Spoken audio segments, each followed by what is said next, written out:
Hello, great people. Welcome back to Global Happenings. Today, we're so excited to have you again.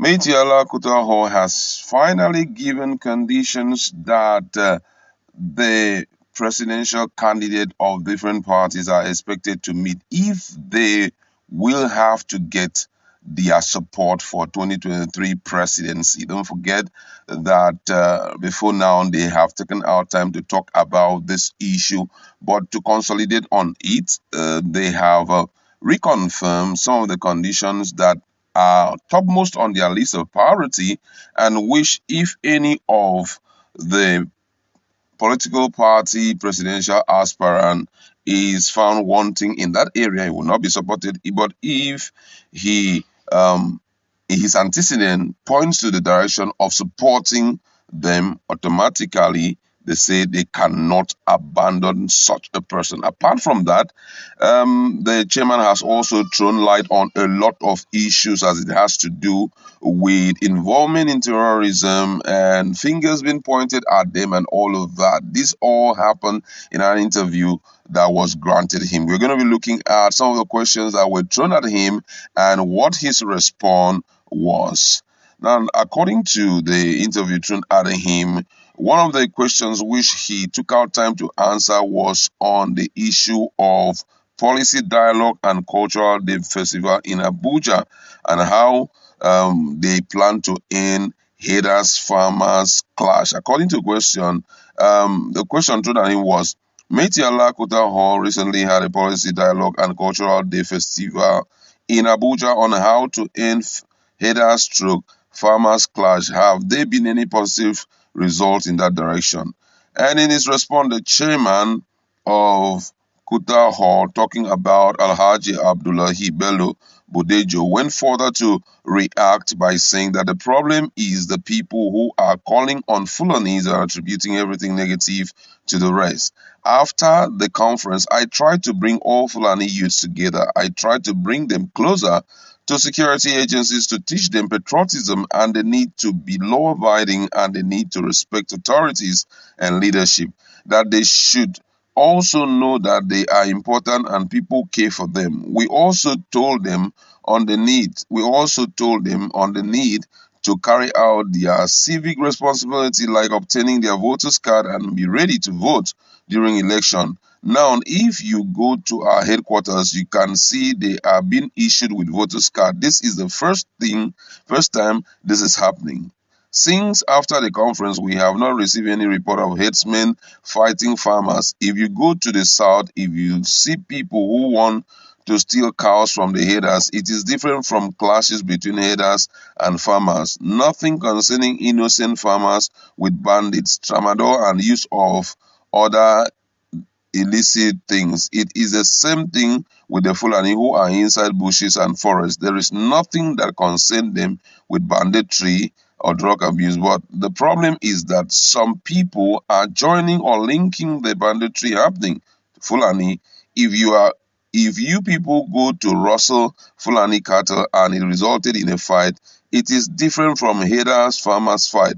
Farmers and herders do have little misunderstanding and they easily settle it. Another question thrown at him was, is there a lot of insecurity? There is a lot of insecurity everywhere.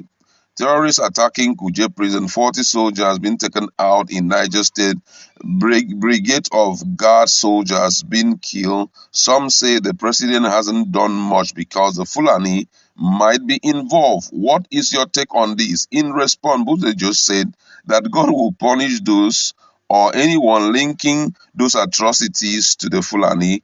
They are saying this because Buhari is a Fulani. What we forget is that this country that have borders with Niger, Chad, Niger, Mali, and Cameroon stroke Ambazonia have problems. Niger is like a mother to all of them, and when these countries are having issues, part will spill over to Nigeria, and we will not have peace.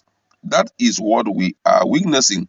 So anybody linking the Fulani to all these things happening is not only sick, but will also be punished by God. Since the Abuja Kaduna train started to operate, I don't think any pure Fulani man has boarded it.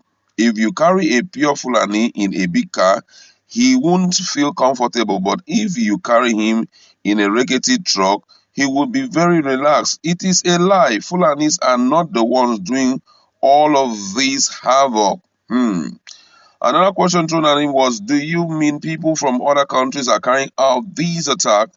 And in his response, Bodejo said, we have borders with those countries I have mentioned, and they are sick. Look at Chad, how its president was killed. Would that nation not be in crisis? Even in Cameroon, there is an Amazonian fight to break away, and some challenges the others are facing. Many people who are not Fulani have learned Fulani language, and when they speak while recording crime scene, people say Fulani are responsible for the crime. I can't deny the fact that some people who are bent on tarnishing the image of the Fulani can go any length to achieve this purpose.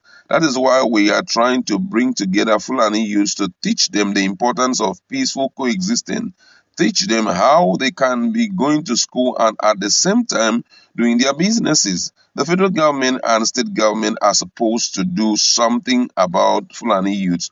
During the last Salah, I was not around, but almost 3,000 Fulani youths came to my house to greet me. I don't think that 50% of them have cows. So I am calling on the government and other agencies to try to help and keep these people busy and gainfully employed. Then on the issue of politics, a question was thrown at Bodejo, and he says that political parties have chosen their candidates. How do you see the main contenders?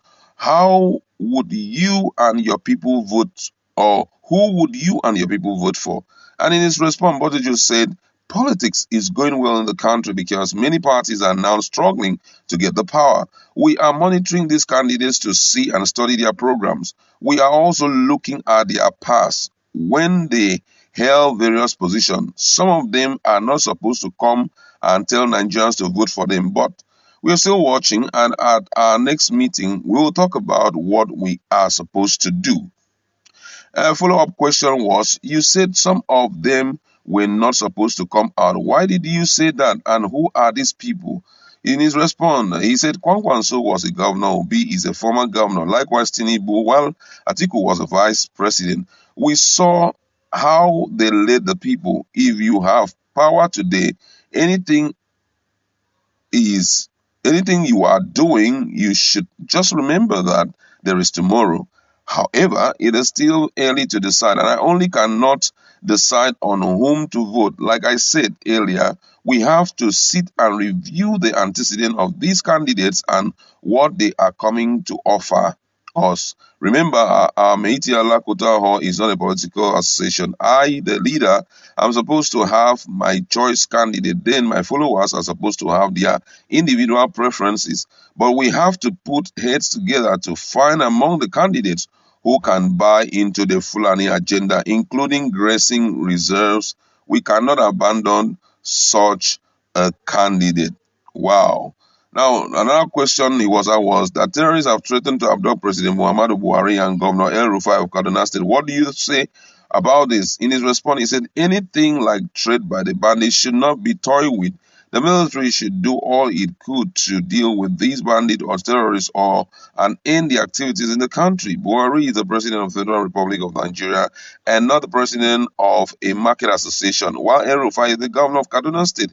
A threat to the president is a threat to the entire country. The security agencies should go after these people and finish them. Bandits or terrorists can never defeat the Nigerian army. The federal government should try to try as much as possible to see that the youths are gainfully occupied, because if they are idle, they would start thinking and planning evil. Those were the responses that Bodejo gave concerning the issue of attack on the president and all of that. I wouldn't want to go far off than this. What do you have to say about some of the responses that he has given? Let's interact.